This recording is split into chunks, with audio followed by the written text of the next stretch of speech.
کہ دونوں بچے، ایک درخت بڑا سا تھا، وہ پاس ایک کنواں تھا، اس میں دونوں بھائی کنویں کے اندر چھپ گئے۔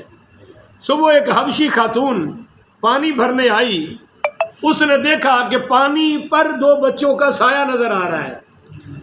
اس نے کہا یہ کیا ماجرا ہے؟ جا کے دیکھا تو دونوں بھائی اپنے آپ کو باہوں میں باہیں ڈال کے سہمے ہوئے مرجھائے ہوئے پھول بیٹھے ہیں۔ تو یہ بیوی پوچھنے لگی آپ کون ہو؟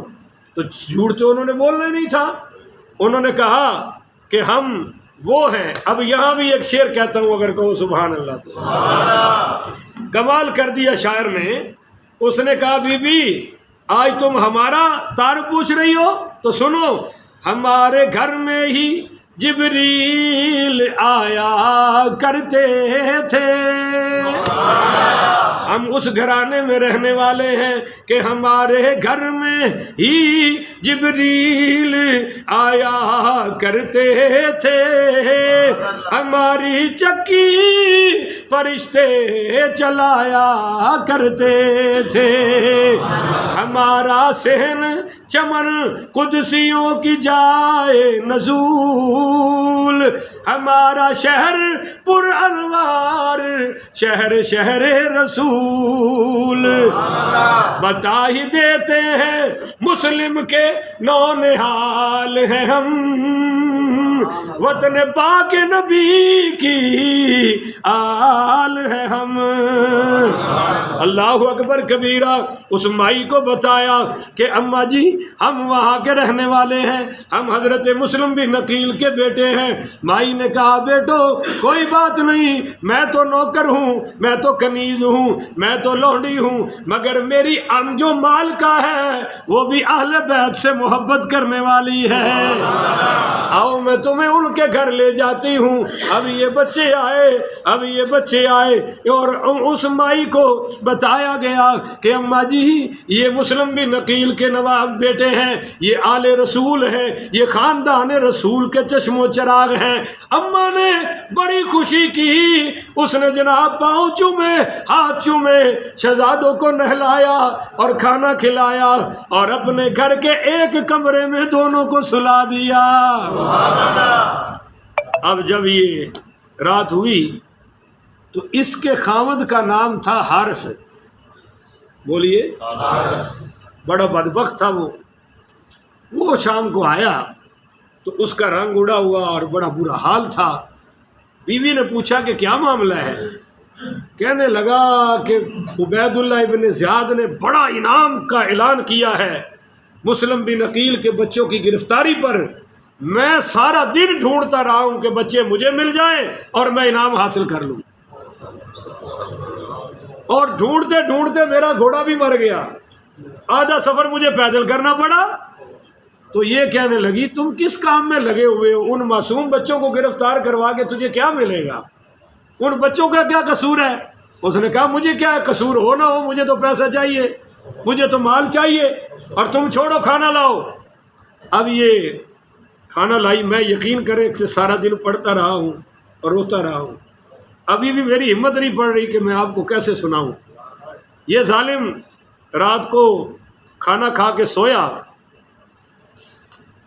تو رات کو جو بڑے بیٹے تھے حضرت مسلم بن عقیل کے، وہ جاگ اٹھے، تڑپ کے اٹھے، اور انہوں نے اپنے بھائی کو جگایا، دوسرے کو کہا بھائی اٹھو ہمارا بھی آخری وقت آ گیا ہے۔ سوئے ہوئے بھائی سے کہا اٹھو ہمارا آخری وقت آ گیا ہے۔ اس نے کہا تمہیں کیسے پتہ چلا؟ کہا ابھی میں سویا ہوا تھا، میرے خواب میں نانا مصطفیٰ کا دیدار ہوا ہے، ساتھ حضرت علی پاک کی بھی تھے، ہماری نانی سیدہ فاطمہ زہرا بھی تھی، اور ہمارے ماموں حسن بھی تھے۔ تو حضور پاک نے خواب میں مجھے دیکھا، یہ حضرت محمد بیان کر رہے ہیں کہ مجھے دیکھا، محمد بن مسلم کہتے ہیں، اور مجھے دیکھ کر میرے بابا حضرت مسلم بن عقیل سے پوچھا کہ مسلم اپنے بچوں کو ان ظالموں میں چھوڑ آئے ہو، ان قاتلوں کی بستی میں اپنے معصوم بچوں کو چھوڑ آئے ہو؟ تو حضرت اپنے بھائی سے وہ کہہ رہے ہیں ابراہیم سے کہ بھائی ابراہیم، میں نے خواب میں دیکھا کہ بابا مسکرا پڑے، اور مسکرا کے کہا یا رسول اللہ فکر نہ کریں، یہ دونوں ہمارے پاس آنے والے ہیں، بس تھوڑی دیر ہے وہ پہنچنے والے ہیں، میں انہی کا انتظار کر رہا ہوں۔ بھائی میں نے اس لیے جگایا ہے کہ ہمارا دنیا کا وقت ختم ہو چکا ہے، اٹھو۔ اب یہ بھی رو پڑے اور دوسرا بھائی بھی۔ اب جب ان کی آواز بلند ہوئی تو وہ ظالم بھی جاگ پڑا۔ اس نے کہا یہ کیا، یہ کون ہے؟ ہمارے گھر میں تو بچے تھے ہی نہیں، یہ کہاں سے آئے؟ اب یہ فوری اس کمرے میں پہنچا تو بچے رو رہے ہیں۔ ان سے پوچھا کہ تم کون ہو؟ شک تو اس کو پہلے ہی پڑ گیا۔ انہوں نے کہہ دیا کہ ہم مسلم بن عقیل کے بیٹے ہیں۔ اس نے ایک ہاتھ سے ایک بچے کے زلفوں سے پکڑا، بالوں سے، اور دوسرے ہاتھ سے دوسرے بچے کے پکڑا اور دونوں کو گھسیٹ کے باہر لے آیا اور مارا، ایک تھپڑ ایک کو مارا، دوسرے کو۔ تو پہلی روایت تو یہ ہے کہ یہ دونوں بچے اس کے پاؤں میں پڑ گئے اور ہاتھ جوڑ کر کہا کہ ہمیں معاف کر دو، ہمارا کوئی قصور نہیں ہے، ہم نے تمہارا کیا بگاڑا ہے؟ تو یہ ظالم کہنے لگا مجھے تم سے کچھ نہیں، مجھے انعام ملے گا۔ تو ان بچوں نے ننھے ہاتھ جوڑ کر کہا کہ ہماری قمیض کھول لو، اس کے اندر درہم سیے ہوئے ہیں، 100 درہم میرے پاس ہے، 100 میرے بھائی کے پاس ہیں، یہ لے لو اور ہمیں چھوڑ دو، ہم پہ ظلم نہ کرو۔ عجیب بات ہے کہ یہاں شاعر تڑپ کے بولا، ارے سید ہیں تماچے نہ لگا۔ وہ تماچے مار رہا تھا نا، اس پر شاعر نے کہا ارے سید ہیں تماچے نہ لگا، قرآن کے ورق ہے زمین پر نہ گرا، دیکھ ارے دیکھ زمین اب تو ہلی جاتی ہے، دیکھ ارے دیکھ زمین اب تو ہلی جاتی ہے، دیکھ رے فاطمہ روتی نظر آتی ہے۔ اب اس کی بیوی آئی، اس نے ہاتھ جوڑے، اس کے پاؤں پکڑے حارث کے کہ اے میرے خامد ان کو چھوڑ دے، ان پہ ظلم نہ کر، ان کا کوئی قصور ہے؟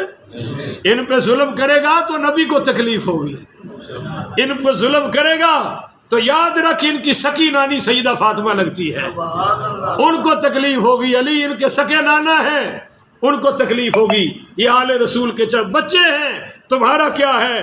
بولے اٹھانا ظالم جفا کے لیے، بولے اٹھانا ظالم جفا کے لیے، رحم کر بے کسوں پر خدا کے لیے، چھوڑ دے بخش دے مصطفیٰ کے لیے، کیوں یتیموں پر خنجر تو چلانے لگا، ظلم نہ کر ہم خود ہی مظلوم ہیں، بے نوا یتیم اور معصوم ہیں، ہائے گود کفن سے بھی، ہائے گود کفن سے بھی محروم ہے، کیوں یتیموں کے دل کو تو دکھانے لگا۔ اس نے بیوی کو تلوار ماری اور پیچھے کر دیا۔ ایک اس کا خاندانی غلام تھا، نوجوان، اس کو اس نے تلوار پکڑائی اور کہا قتل کر، ان دونوں کی گردنیں اتار۔ اس نے کہا کہ میں یہ ظلم نہیں کر سکتا، ان پر اپنی جان دے دوں گا مگر ان کی جان ہے۔ اس نے اس کو بھی قتل کر دیا۔ پھر اس کا اپنا جوان بیٹا تھا، اس نے اس کو تلوار پکڑائی اور کہا قتل کر ان کو۔ اس نے بھی کہا بابا میں یہ ظلم نہیں کر سکتا، میں کیوں قتل کروں، ان کا قصور کیا ہے؟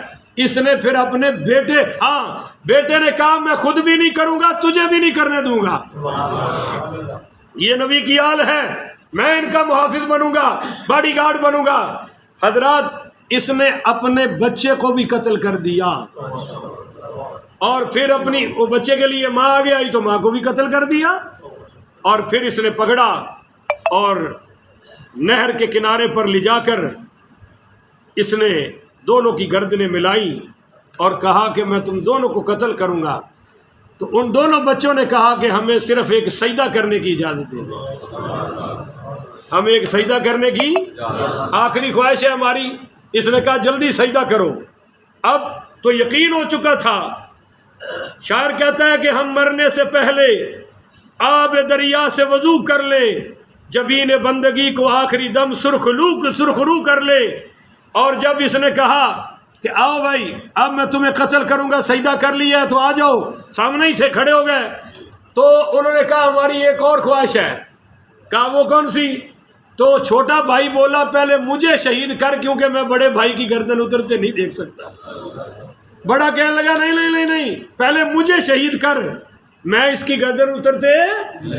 اس نے کہا میں ایک ہی وار میں دونوں کی اتاروں گا. اور ایسا ہی کیا، لائن میں کھڑا کر کے بائیں ہاتھ سے پکڑا، دائیں ہاتھ سے تلوار ماری.